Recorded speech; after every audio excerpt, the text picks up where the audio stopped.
Welcome to Jane Jackson Careers, a podcast that takes your career to the next level. Here's your host, Jane Jackson, author of Amazon Careers bestseller, Navigating Career Crossroads.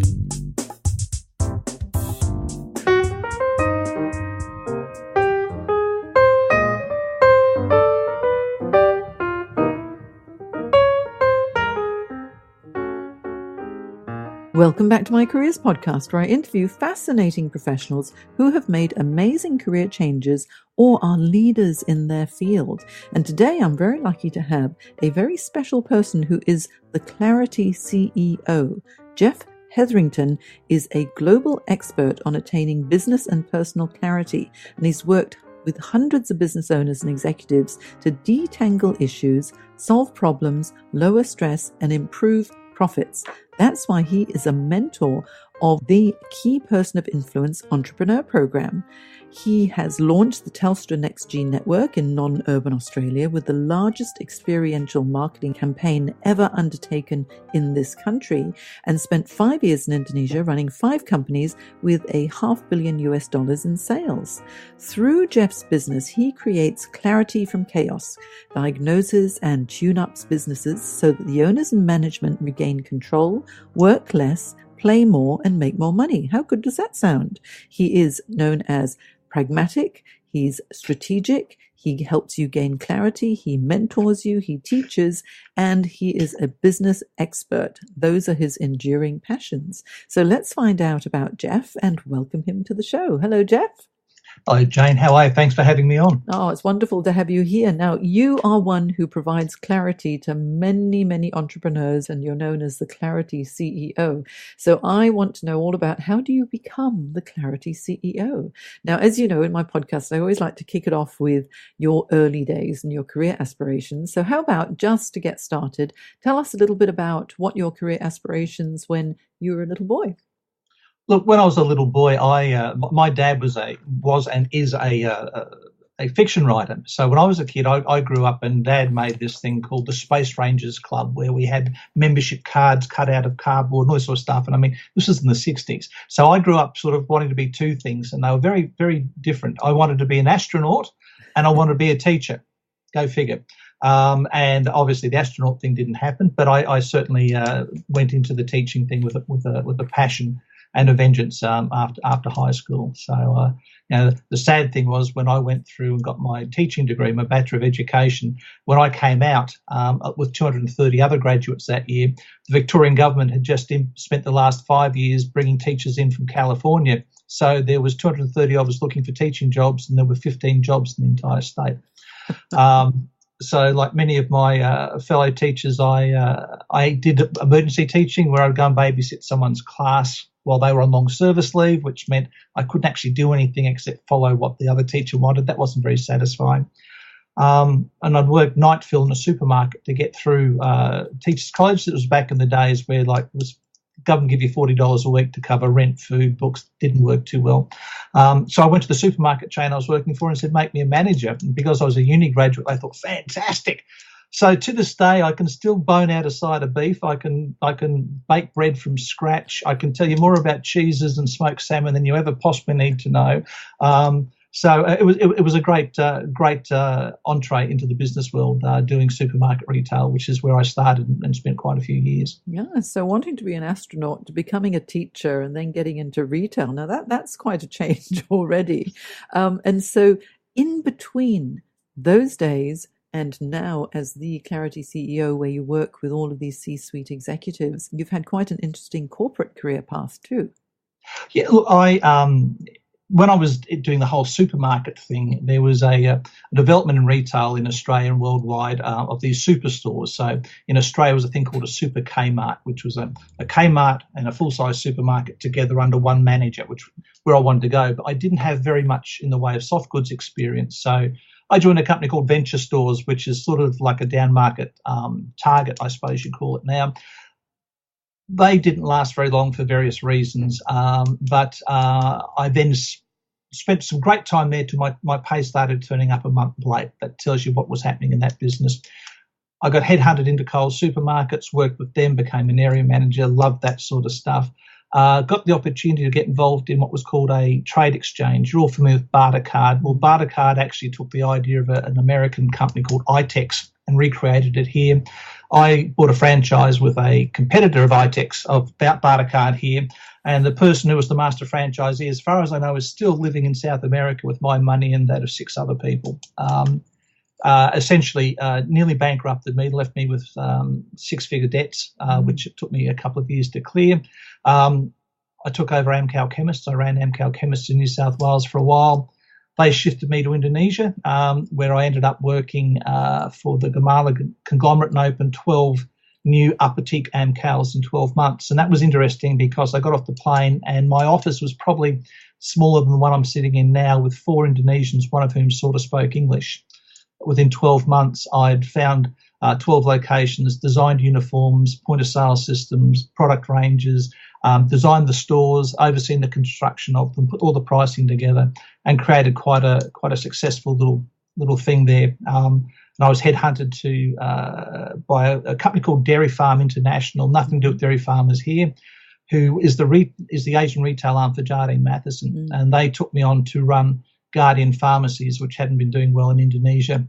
In fact, they hadn't made money for about 6 years. So I spent 6 months with them, and I had it making money by month 8, which was good.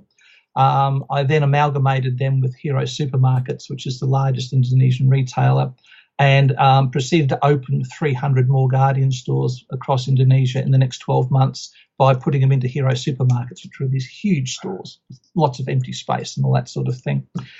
So it was good. My 5 years in Indonesia was fantastic. A couple of good things happened there. As a manager, I learnt far more about being resilient and learning about nitty-gritty of business than I'd ever done before. Great period of personal growth.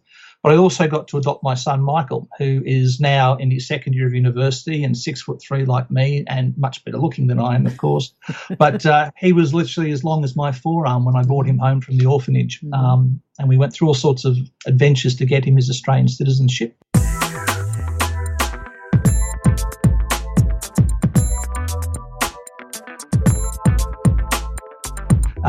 I came back to Australia after Y2K, having taken I was running 5 businesses simultaneously with over 14,000 staff, and everyone was worried about the Y2K bug, and in a third world country you have to. I'm pleased to report the businesses I ran, we had 1 computer scale fail out of the 7,000 plus outlets we had. I came back to Australia and started work with Vodafone.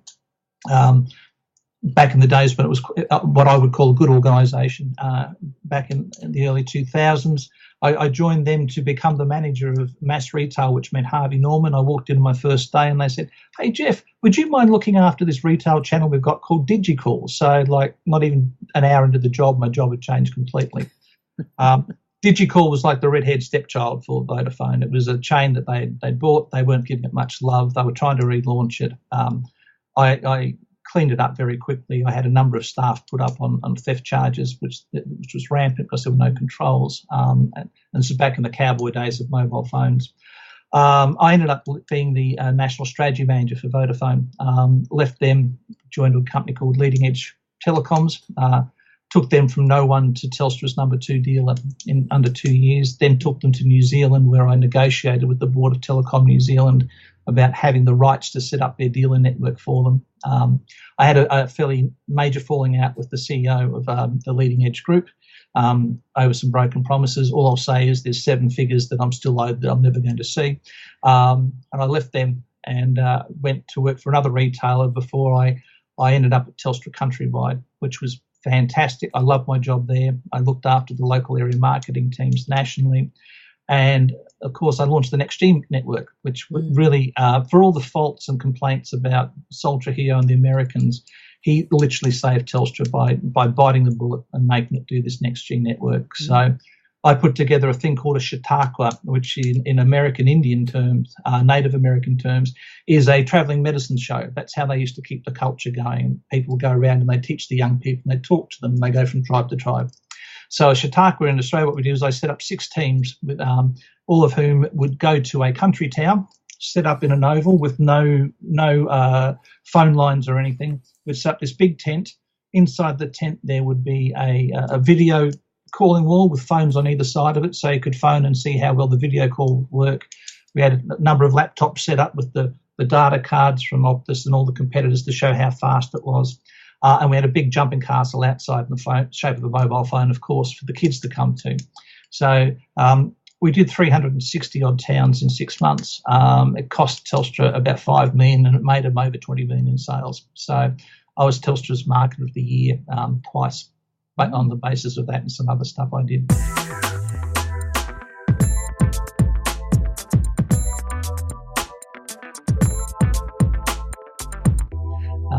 Unfortunately, I made the mistake of going through a fairly spectacular divorce round about this time, and was having some custody battles for my son. So when I was asked to relocate to Melbourne by Sol Trujillo, I had to say no, or I would have lost the custody battle.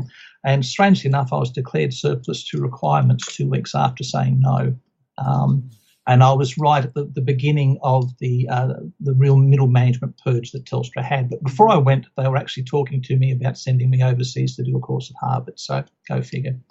So anyway, lots of management consulting in between times there. I ran a modular building company. I worked with Camera House for a while, national retail manager there, tried to bring them kicking and screaming into the 2000s out of the 1990s. And a friend of mine, I was running a data management company in Newcastle. In fact, it was an information data management company in the construction industry. It's almost as boring as it sounds. But the board of directors there were also my 4 biggest clients for my thing, and they wanted me to do various things which I wasn't comfortable with, so I left. So while I was figuring out what my next step was, a good friend of mine who ran a gym here on the Central Coast asked me to look at his business because he said, I'm going broke. And I said, you've got 250 members, you've got an accountant, you've got a bookkeeper, and you've got a business coach. How can you be going broke? He said, will you have a look? It was about 12 weeks from bankruptcy. So I got in and I fixed that for him, largely because of the crappy advice he was getting from this business coach, who it turns out had never actually run a business but just got sick and tired of driving back and forth to Sydney and hanging his shingle out and said, hey, I'm a business coach. So I did that and just used the things I'd already known through corporate. So Darren introduced me to some of his gym members who were also business people, entrepreneurs, small business people, each of whom were having problems, each of whom had a business coach, not the same one, and each of whom were getting really bad quality advice. So I fixed their businesses, and that's when I decided I'd hang my shingle out as a business coach, although I don't like the term, and I'll talk about that in a minute. That's how I basically got going. I'm 7 years young into this business. I haven't replaced my CEO's salary yet, but I get closer every year, which is a good thing.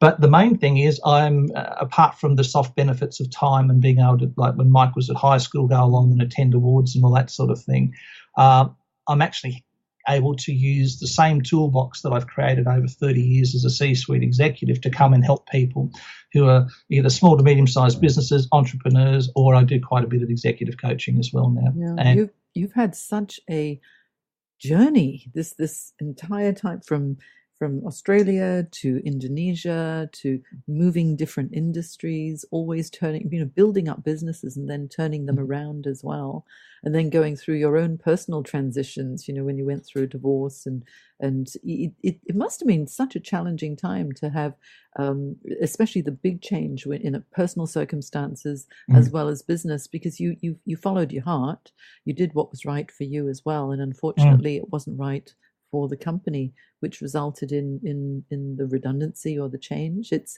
funny how life turns out, but then it's given you the opportunity to use all of those skill sets to benefit other entrepreneurs. And because you've built businesses before, you've got the credentials there, haven't you?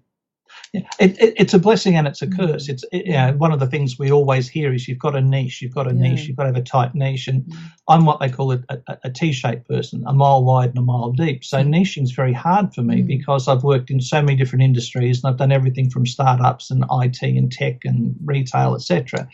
There's not a lot of business types that I can't help. So niching's it'd be the easiest thing in the world to only work with left-handed plumbers. There mightn't be a lot of money in it, but by God, you could do a good job marketing there, couldn't you? I often envy people like another key person of influence graduate, Dr. Jesse Green. Jesse's a really nice guy. He's a fantastic dentist, and that's his market. He just works with dentists, and part of me sort of envies the ability to just go, that's it. But I don't have a single thing. So, like I say, startups, small to medium business owners, and corporate execs. That's where I work. And now I'm starting to do some advisory board work, which is more fun. Yes, congratulations! You've had some new appointments, which are very impressive. Tell us a little bit about those. Well, I've just been put on the board of our local Bendigo Bank. It's not a paid position, but it's a give back to community position. And I like their ethos, and I like the way they're very strong in supporting local business as well as local community. So that's one way to give back. Prior to that, I was chairman of our local business enterprise centre for 5 years.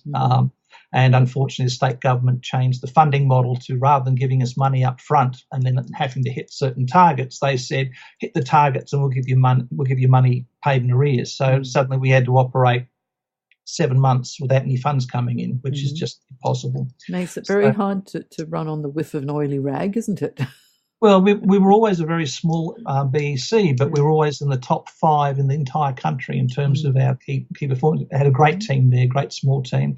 So they amalgamated with the Newcastle one, and it's still going, but Newcastle have their own board, so I'm not involved. So the Bendigo board thing was quite a surprise, but it's lovely to be helping the community there. Yeah. And then, of course, the board advisory thing, I'm actually working with a traffic management company based in Wollongong. Really forward-thinking, good family-based business. $30 million every year. It's quite a good size. But I mean, I chair their board meetings, and I act as a board advisor as well as run strategy days for them in an operational sense, which was great. And that led to me finding out about the Advisory Board Centre, which is advisory boards are pretty new here in Australia, but they're quite big overseas, and they are really good for entrepreneurs and small to medium-sized businesses that don't have the depth of talent to necessarily fix the problems they've got. So you have a certified chair, and I have to say I'm very chuffed that I was accepted, because they only accept 5% of applicants to become one. But below that, there are then certified, what they call board advisors, and certified subject matter experts. So you can actually pull those people in. So as the chair, I would meet with the CEO or the business owner for half a day once a month to figure out what's going on. I would then put together a board, which would be myself, the chair, 2 members of their staff, and 2 outside experts to tackle specific problems almost on a project management basis.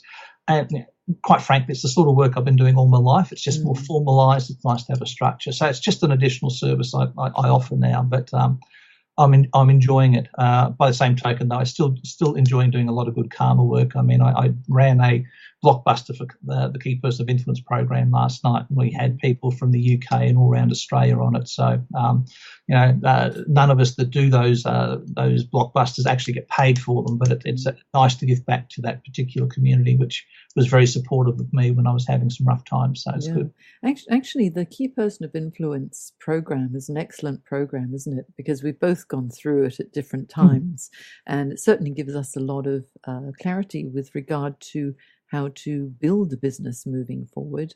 And I think the amount of time that you provide to the KPI group and Dent Global, it's so generous of you, to be able to provide all of that experience that you've had in the corporate world and of building businesses back to other entrepreneurs. So right now, as the Clarity CEO, Geoff, and all of the services that you do provide, and I know that you can it's basically from the get-go, starting up a business through to building a business, regardless of what the size is. In a nutshell, give me your pitch. My pitch? My pitch is really basic. If you're a business owner, an entrepreneur, or an executive, you tend to work too hard and play too little. Well, I run a business that helps you play more, work less, and achieve your goals. Okay, that's just what we all need, Geoff. I like that. Work less.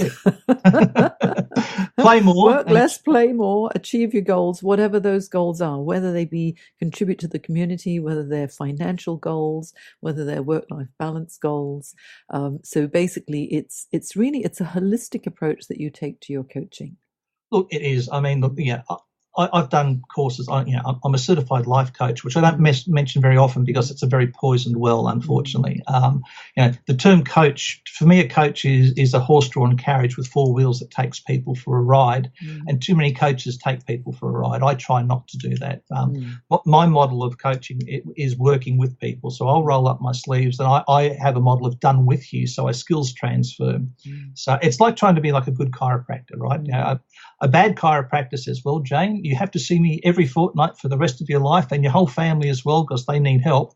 A good chiropractor goes, well, Jane, your back's fixed, bugger off, come back when you hurt yourself again. Right. You know, it's interesting you have that analogy. This is what happened to me with a chiropractor.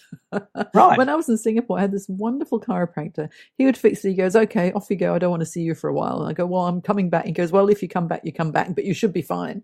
Yep. Whereas when I moved over here, I went to 10 different chiropractors, and every single one wanted me to sign up for a program. Yep. And I thought, I don't need a program. I just need a quick fix, and then I'll be all right. And they would get very upset with me. But you have to listen to the customer, don't you? So if you relate it back to business, it's got to be, what does the customer need? Well, first of all, what does the customer want? And sometimes what they want is not what they need. But you've got to find something that's a happy medium for both. Absolutely. And I mean, too many coach type people try to embed themselves in a business. Now, I work with people for 6 to 12 months. They often go away and then they come back 6 months afterwards for another 6 to 12 months. That works well for everyone. I did have one client, a group of financial planners who were just exciting to work with because they were like sponges. Whatever I threw at them, they took on board, they did. And, we tripled the size of their business in the first 12 months. I actually worked with them for 3 years, which is very unusual, but that was their choice. I kept saying, all right, it's time to go. And they go, no, stay. So that was really nice. That was good for the ego and also good for the pocketbook. But, I'm very much based around this idea of pragmatic strategy. So, I'm about clarity of where you are, where you want to go, what resources you need to get there. I'm about finding insights in your business and uncovering things you don't know that you can actually leverage. And then I'm about creating a set of what I call pragmatic strategies. Anyone can create a strategy, but a pragmatic strategy is one that's backed up with real-world tactics so you can actually put things in and make things happen. And what people don't understand is that your strategies also have to be situational, by which I mean is as we go through life, our goals change. When you're in business, things change. So the strategy you were following last year to build up your email list and all that sort of may not work this year.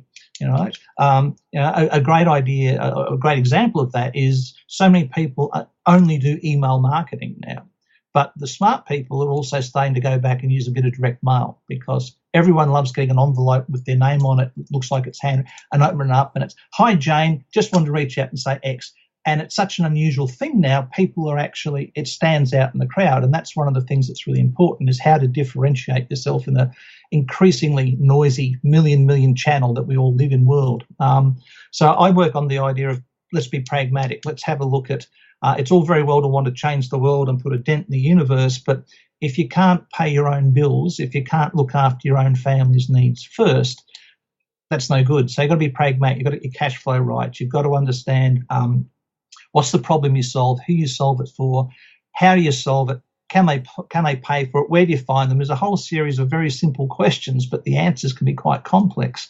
But if you're pragmatic about that, you've got a much greater chance of developing a solid foundation and solid growth for your business. The businesses that tip over are the ones that jump in with the great idea and they run with the one strategy and the one idea, and suddenly 7 months later, the phone stops ringing, the emails stop coming, and the dollars stop appearing in the bank account, and they wonder what they've got done wrong because they weren't situational in their approach to things. Yeah. I think situational leadership within an organization and also for yourself and your own business is really important. Circumstances change all the time. Market forces changes. You never know what's going to happen from 1 month to the next. And then is the business resilient enough to be able to take those downtimes as well as the good times too?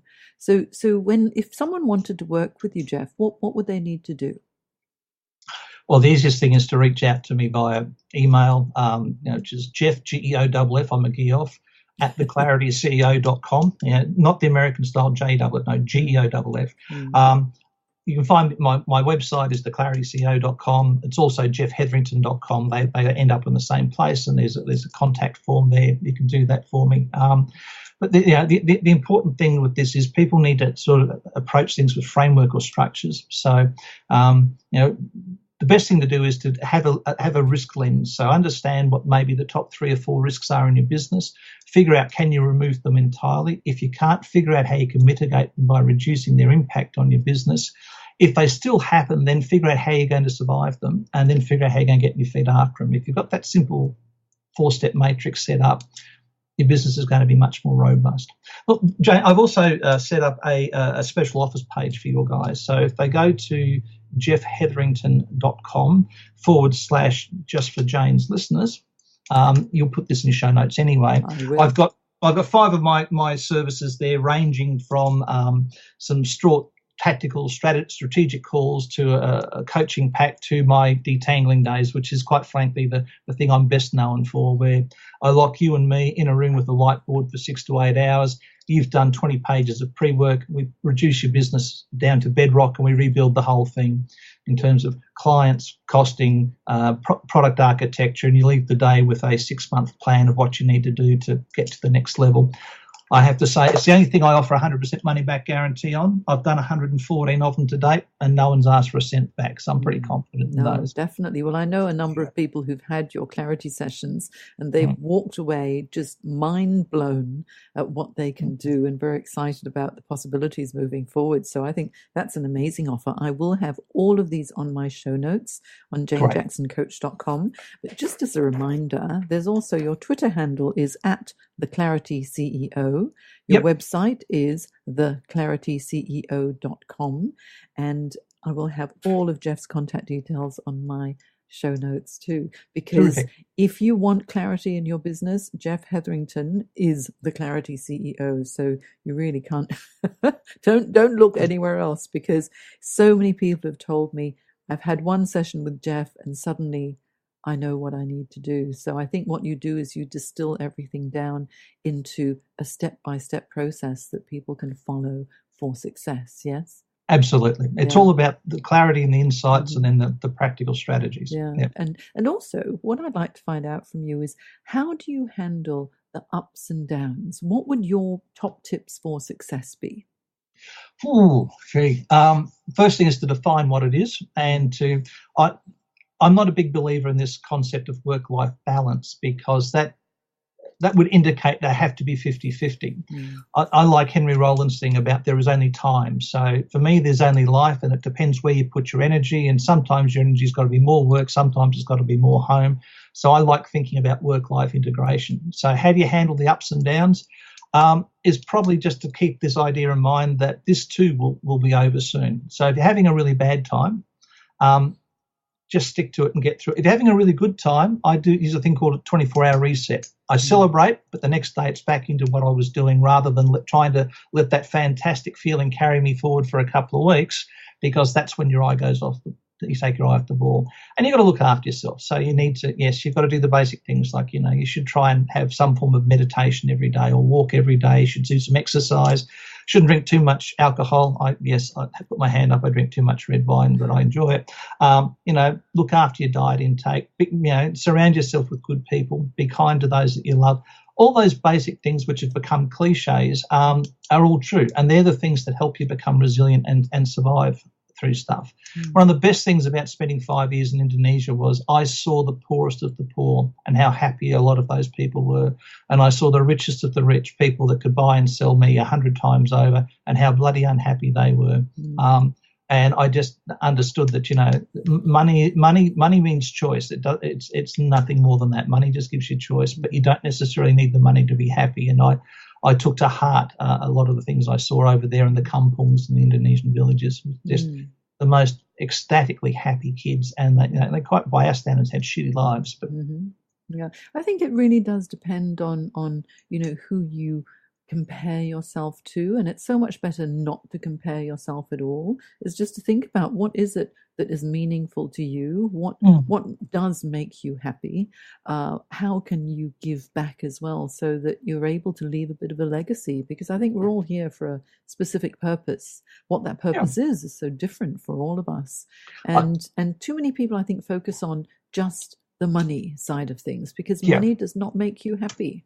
I say it's choice, but you should also try and put some frameworks or routines in your day. So, for instance, I'm 13 years into what I say is my third and final marriage because I was a slow learner, but 13 years down the track. So, Lynn is an alpha female. I'm an alpha male. It still works well. She's got her job, but what we do the first hour we're both home of an evening is we sit down, we have a glass of red wine, and we talk about the good, the bad, and the ugly on each other's days. We get it out the way in the first hour, and then we go and we have a family evening. We cook together, we watch TV, whatever it happens to be. But we find that does that. There's another client of mine who's got what he calls a worry tree, and it's an old lemon tree out his front door, and he walks up and he actually rubs one of the leaves, different leaf every night, and goes inside. And I saw him do that one night when I dropped him off, and I said, "What are you doing?" He said, "I rub that leaf and I'm unpacking all the day's worries and I'm leaving them on the tree outside my home. And when I come out in the morning, I'll pick them up on the way back to work." And I thought that was a really nice little attitude thing to have too. Very clever. How lovely. I mean, everyone copes in different ways, but I think when it comes to, as you coin it, work-life integration, that's so important because you don't want to juggle it. It's like work-life balance. It makes you think that, you're trying to juggle everything in the air. But if it's integrated, it's, how lovely to have your life and your work as one, really. Yep. And I find that, running my own coaching practice, that's what I've managed to do because loving what you do means that every client you work with is someone you would choose to spend time with, rather than, oh, I've got to work today. It's like, oh, great, I get to work today. How wonderful is it? It's a really important choice too. I have what I call Jan. So one of the turning points for me in my business was last year, where I run my business in a fortnightly cycle. So 1 week heavy client interface, the next week is in the office doing work, etc., writing for clients and things. So every second Tuesday I used to wake up and I'm going to see the boys, because the boys were the financial planners and they were fantastic. And I'd walk in and they'd say, "We've done this, we've done that. What else can we do?" They were exciting. And then every second Wednesday I'd have to go and see Jan.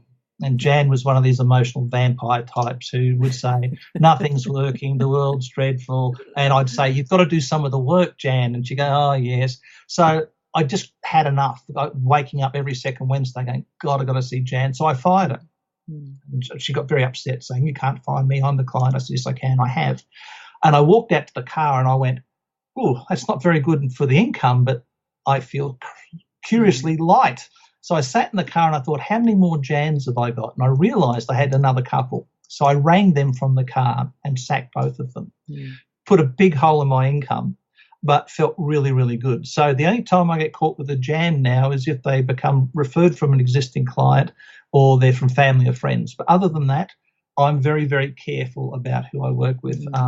The salty term for it is I have a strict no dickheads rule wherever possible. It's so important. It's so important. So you enjoy working with people and you enjoy seeing the changes they go through. You enjoy being part of transforming what they're doing or helping them achieve it. And all those soft things are really great for us as well. So I'm very grateful every single day that it took me a long time, but to find my calling in what I do and to be able to go out there and do that is a fantastic gift. And so, like I said, yes, look, I'm not earning what I earned as a CEO. It'd be nice to be doing that and doing this, but you know what? I'm having a hell of a better life doing this than I did before. Yeah, I think you've come to a really happy place where everything is integrating well, and you're earning a living, you're enjoying yourself, you're choosing the right people that you want to work with too. And certainly with me running my own practice, I like being able to choose who I work with because there are some people who are not coachable. They're not ready for it. They're not ready for it. They don't listen. They don't have the desire to make a change, and they don't like to hear the truth. And it's really challenging to work with people like that because they're not going to be able to have that intrinsic change within themselves to really make a difference. And so if someone isn't quite ready, certainly I'm sure you do the same thing, is tell them, I really don't think you're ready for coaching at this point in time, or perhaps I'm not the right coach for you, but I could recommend others that you could speak with. And I think that's a much better way to do it, because otherwise, when you run your own business, you also have to take care of your own health too, because you could run yourself ragged as a consultant or as a coach, taking on everything, but you need to be selective and take care of your own physical as well as your mental well-being. Very much. I mean, if someone's just ringing up to do a 45-minute or 90-minute strategy call with me, I don't filter that too much because it's a once-off and I can maybe help.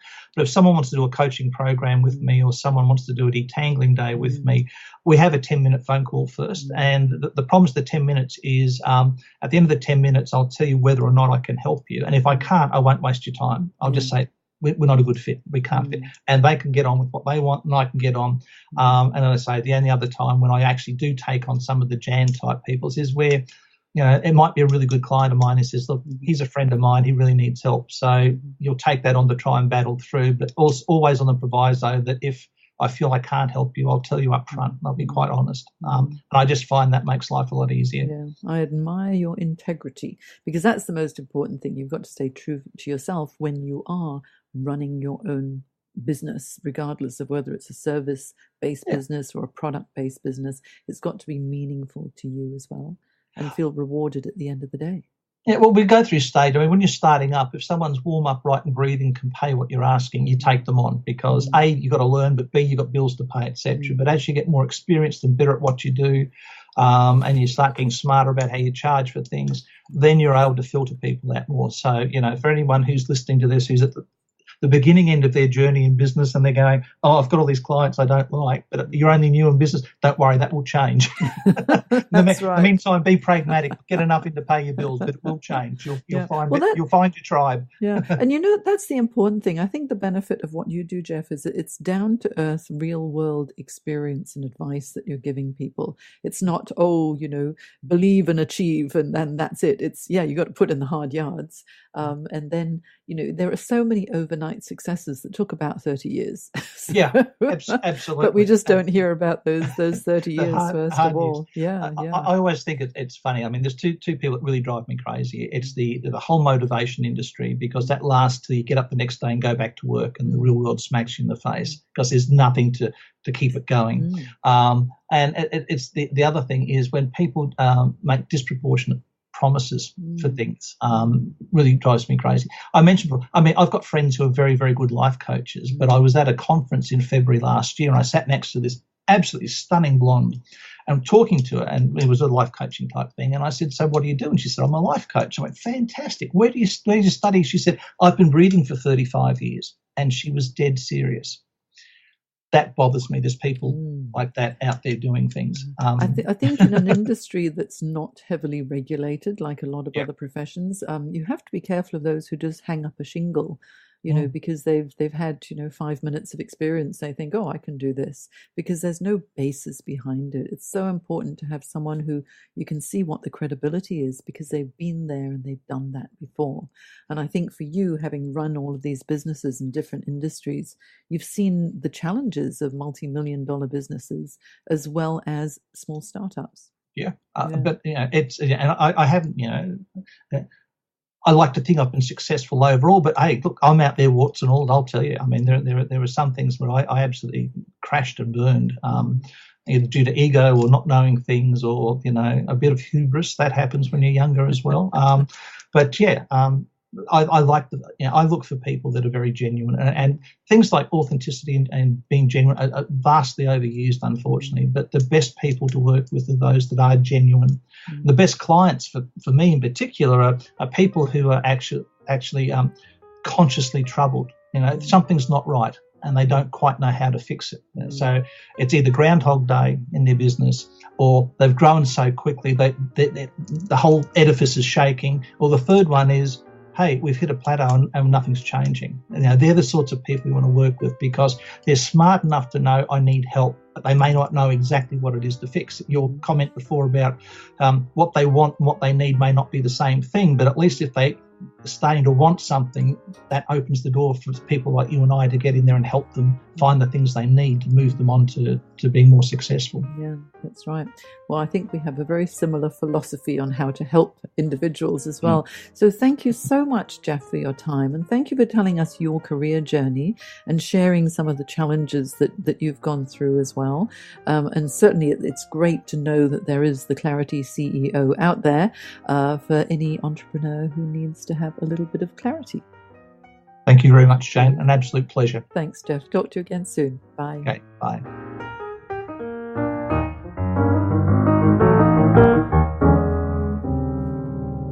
If you'd like to find out how coaching can help you, visit janejacksoncoach.com, where not only will you be able to listen to other fascinating interviews from professionals who've made amazing career changes, you'll also be able to download some free ebooks and guides on how to manage your career effectively. You've been listening to Jane Jackson Careers. Sign up to receive regular career advice at janejacksoncoach.com.